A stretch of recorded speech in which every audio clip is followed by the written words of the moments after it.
think historically people look to us as an office landlord because all you have to do is look at the Los Angeles skyline and see, U.S. Bank Tower and the gas company building, and those are buildings my father built. But I think what gets lost is he also built a lot of communities. And if you go to Playa Vista, that was a master plan community that he entitled and got developed. You go to Mission Bay in San Francisco, where they've even named a street after him up there. You go to Mueller Air Force Base in Austin, Texas. So he's done some big developments as well.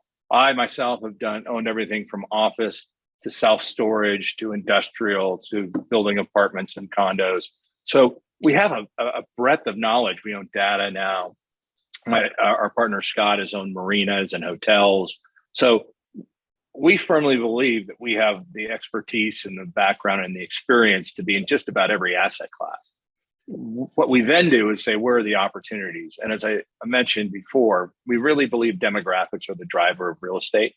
Which is why places like Austin, Texas are on fire right now, because that's where people are moving and that's where jobs are going. So what we're trying to do is be just a little, to once again steal a Wayne Gretzky quote, try to go where the puck is going to be, not where it is now.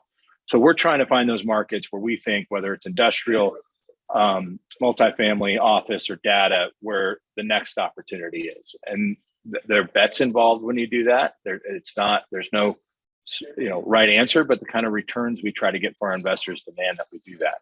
I think the asset class that we really should be in, because we have a long history in it, is multifamily. We've built it, we've owned it. We just, given the focus and the size of the company, we hadn't focused on it in the past. We now have hired someone to run that for us.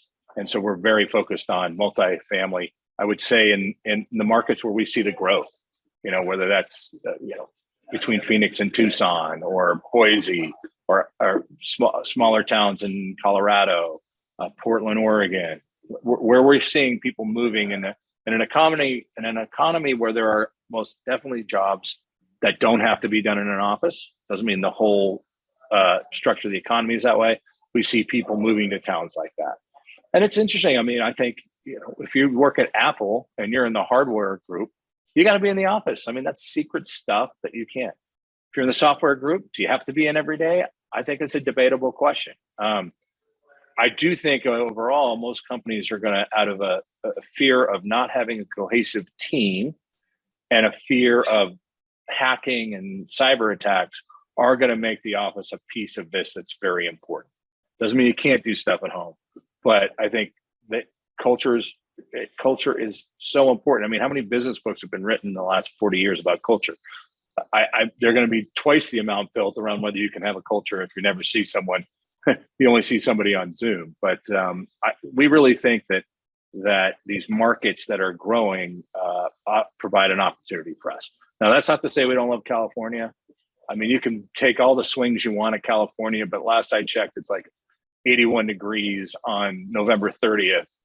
And some people really like that. So I happen to be one of those. And this is where so much innovation comes out of. So has California got its challenges? It certainly does. Are taxes an issue? It certainly are. But it's still a place where people want to live. And you can see that while we haven't had the continued explosive growth we had since World War II, we still have growth.